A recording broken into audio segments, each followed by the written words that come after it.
ગુજરાતમાં રોડ અકસ્માતોના વધતા આંકડા હવે ગંભીર ચેતવણી બની રહ્યા છે। નેશનલ ક્રાઇમ રેકોર્ડ્સ બ્યુરોના રિપોર્ટ મુજબ વર્ષ 2024 દરમિયાન રાજ્યમાં 15,000થી વધુ અકસ્માત નોંધાયા, જેમાં 7,717 લોકોએ જીવ ગુમાવ્યો।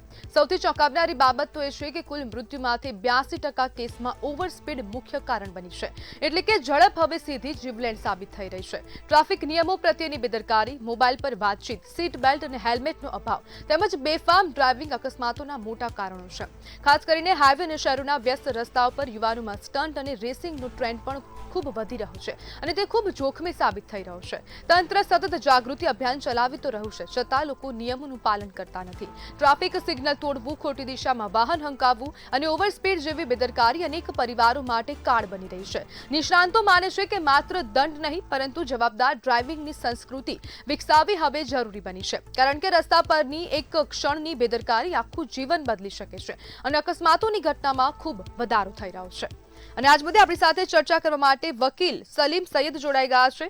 સલીમભાઈ, ગુજરાતમાં અકસ્માતોમાં વધારો થઈ રહ્યો છે અને એમાં 70%માં ઓવર સ્પીડ એક કારણ માનવામાં આવી રહ્યું છે, શું કહેશો?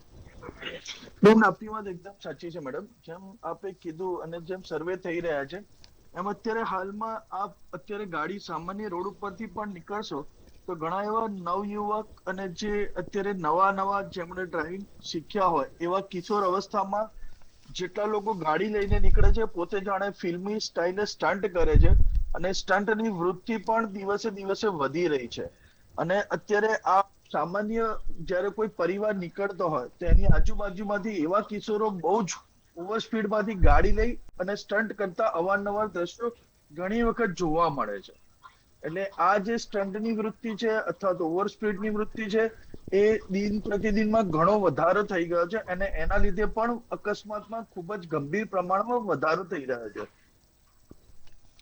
તો સલીમભાઈ, જે ઓવર સ્પીડિંગ સતત વધી રહ્યું છે તો તે કાયદાકીય રીતે કેટલું ગંભીર છે અને એને તે એક કેવો ફેક્ટર તરીકે જોવામાં આવે છે કાયદાના રીતે? કાયદાકીય રીતે કાયદામાં જેમ દર્શાવ્યા પ્રમાણે મોટર એક્સિડન્ટ ક્લેમ તમે જુઓ અથવા તો મોટર એક્સિડન્ટની જ્યારે તમે વ્યાખ્યા જુઓ તેની અંદર દરેક જગ્યા ઉપર રોડ ઉપર સ્પીડ લિમિટ નક્કી કરવામાં આવી છે। એ સ્પીડ લિમિટ ધારાધોરણ નક્કી કરેલ હોવા છતાં પણ એનું યોગ્ય રીતે પાલન નથી થતું અને જ્યાં આગળ ઓવર બમ્પ બનાવવામાં નથી આવ્યા અથવા તો રોડ જ્યારે નવા બન્યા છે, અત્યારે રોડ સરકારશ્રી તરફથી નવા રોડ અને સારા એવા રોડનું નિર્માણ થયું છે, એનો ઉપયોગની જગ્યાએ દુરુપયોગ વધારે થઈ રહ્યો છે અને લોકો પોતાની ગતિની જે મર્યાદા હોય એ ભૂલી અને ઓવર સ્પીડમાં વાહન વંકારવાનું ચાલુ રાખે છે।